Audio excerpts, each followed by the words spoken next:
এই দুনিয়ার জীবন আমার শেষ হয়ে যাচ্ছে। এক সময় আমি একটা ছোট্ট শিশু ছিলাম, যৌবনকাল পার হয়ে গেল, এখন আমার বৃদ্ধকাল। এভাবে যে যে স্তরে আছি আমাদের কিন্তু চেঞ্জ হচ্ছে, জীবন শেষ হয়ে যাচ্ছে। এই জীবনের চলার ক্ষেত্রে আমাদেরকে দুইটা বিষয় প্রতিটা মুহূর্তেই স্মরণ রাখা উচিত। ও ভাই, প্রথম বিষয়টি হলো এই উপলব্ধি, এই দুনিয়ার জীবনে আমি বেশি দিন থাকবো না। আমাকে একদিন এই দুনিয়া ছেড়ে চলেই যেতে হবে। এর বড় প্রমাণ, আমার বাবা দুনিয়াতে নাই, আমার দাদাও দুনিয়াতে নাই, আমার পূর্বপুরুষরা আজকে দুনিয়াতে নাই। এভাবে একদিন আমিও থাকবো না। মাঝে মধ্যে কবরস্থানে যাবেন, কবর জিয়ারত করবেন। এই উপলব্ধি নিজের মধ্যে জাগ্রত হবে। নবীজি বলেছেন, আকসিরু যিকরা হাদিমিল লাজ্জাত।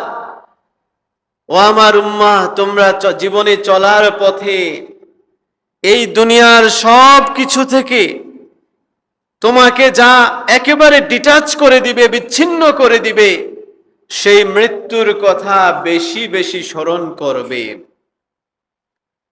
এবং সেই সাথে আমাদের সবার সার্বক্ষণিক আমাদের এই চিন্তা, আমাদের এই মানসিকতা গ্রহণ করা উচিত, আমি কিভাবে পরকালীন জীবনে আমি আল্লাহ রাব্বুল আলামিনের সন্তুষ্টি গ্রহণ করে প্রিয়ভাজন হয়ে আল্লাহ রাব্বুল আলামিনের নিয়ামত প্রাপ্ত বান্দাদের অন্তর্ভুক্ত যেন হতে পারি। এজন্য ভাইয়ের আমার, ব্যক্তি জীবনে ঈমান পরিশুদ্ধ করে 5 ওয়াক্ত সালাত, ইবাদত বন্দিগি, গুনাহ থেকে বাঁচা, নিজের ব্যক্তি জীবনটাকে পরিশুদ্ধ করার সর্বোচ্চ চেষ্টা করা উচিত। সেই সাথে আমাদের সবার উচিত, আজকে আমরা সবাই যারা সচেতন, আমরা সবাই চিন্তা করি আমার উপার্জন থেকে একটা সেভিংস আমি রেখে দেওয়ার চেষ্টা করি, যেন আপদকালীন বা আমার জীবনের শেষ সময়ে যেন আমি এটা অবলম্বন করতে পারি। এটা প্রতিটা মানুষই এরকম একটা মানসিকতা সবার মধ্যেই থাকে, ঠিক কিনা? ও ভাই, নবীজি ইরশাদ করেছেন, এই দুনিয়ার জীবন তো একদিন শেষ হয়েই যাবে। এটা ইউনিভার্সাল ট্রুথ, সবাই আমরা জানি। কিন্তু এই দুনিয়ার জীবন শেষে আমি যেন দুনিয়া থেকে চিরবিদায় হয়ে যাওয়ার পরে কবরে বসেও পরকালেও যেন আমি, আমার নেকির দরজা বন্ধ হয়ে যাবে, কিন্তু এমন কিছু কাজ যদি আমি দুনিয়াতে করে যাই, যেই কাজের সওয়াব প্রতিদান আমি পরকালেও পাব, এই ধরনের একটা সিদ্ধান্ত, চিন্তা ভাবনা আমাদের সার্বক্ষণিক গ্রহণ করা উচিত।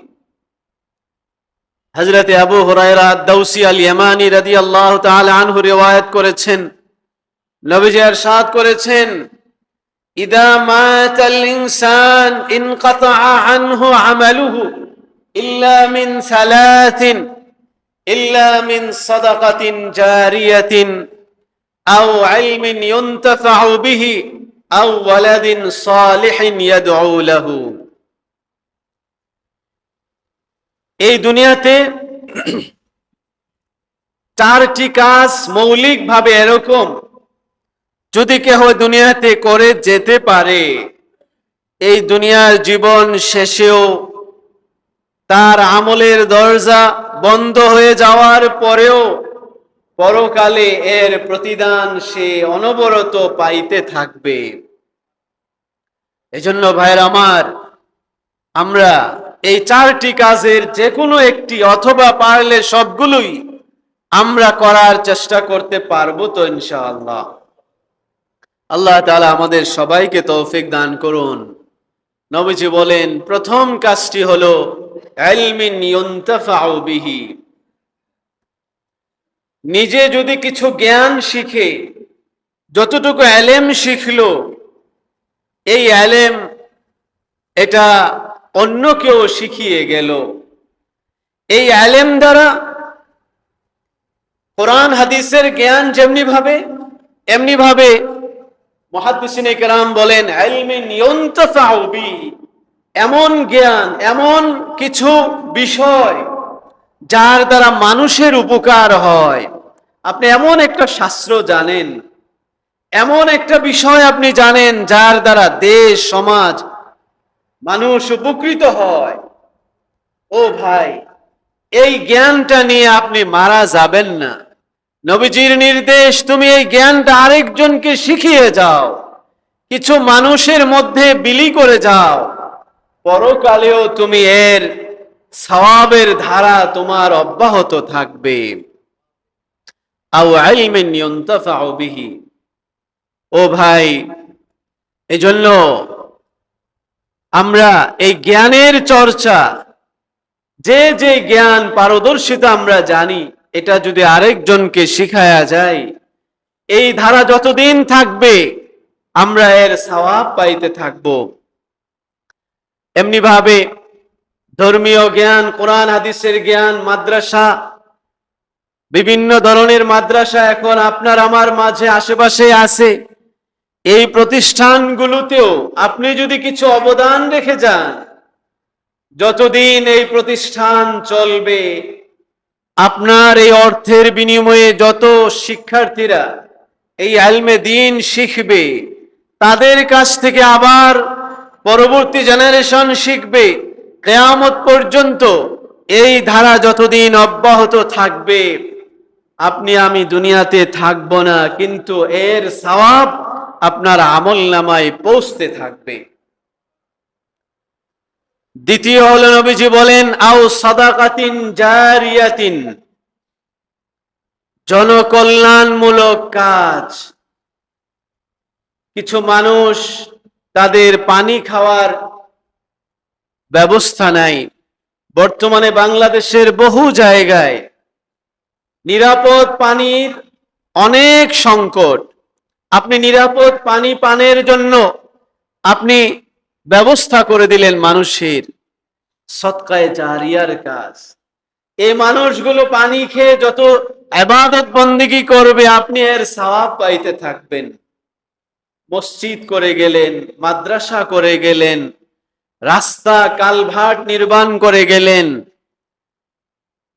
আর এই সময় আমরা একটি সদকায়ে জারিয়ার কাজ সবাই করতে পারি, সেটি হলো বৃক্ষরোপণ। ভাইয়ের আমার, গাছ রোপণ করা এই বিষয়টাও সদকায়ে জারিয়া।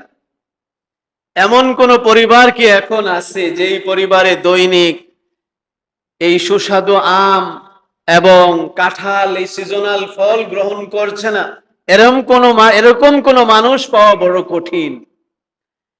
এই আম কাঁঠালের বিচিগুলো আপনি রেখে দিলেন, গ্রামগঞ্জে কোথাও যখন যান, রাস্তার আশেপাশে আপনি ফেলে দেন। এগুলোকে ডাস্টবিনে না ফেলে কিছু বৃক্ষরোপণের কিছু কাজ করে যান। নবীজি বলেছেন, আপনার এই প্রচেষ্টায় যদি একটা গাছ যদি জন্মে, একটা গাছ যদি, একটা উদ্ভিদ যদি এই জমিন ফেড়ে যদি উৎপন্ন হয়, এই উদ্ভিদটা যখনই উৎপন্ন হলো, সেই সময় থেকে আপনি সদকায়ে জারিয়ার সওয়াব আপনি পাইতে থাকবেন। ও ভাই, আপনার এই বৃক্ষ থেকে মানুষ যতদিন ফল গ্রহণ করবে, ছায়া গ্রহণ করবে, ততদিন আপনি সওয়াব পাবেন। ঠিক এমনি ভাবে, শুধু এটাই নয়, এই গাছটা যতদিন থাকবে, যদি তার ফলন যদি নাও হয়, তার থেকে যদি মানুষ ছায়া গ্রহণ নাও করে, এই গাছ থেকে যে অক্সিজেন সরবরাহ হচ্ছে, সাপ্লাই হচ্ছে, এই অক্সিজেন তো সারা পৃথিবীর মানুষ উপকৃত হচ্ছে, প্রাণী জগৎ আপনার গাছের অক্সিজেন গ্রহণ করছে, এই বৃক্ষটা যতদিন থাকবে, এর চারা এবং পরবর্তীতেও এর ধারা যতদিন দুনিয়াতে থাকবে, আপনি আমি কবরে বসে এর সওয়াব পাইতে থাকবো।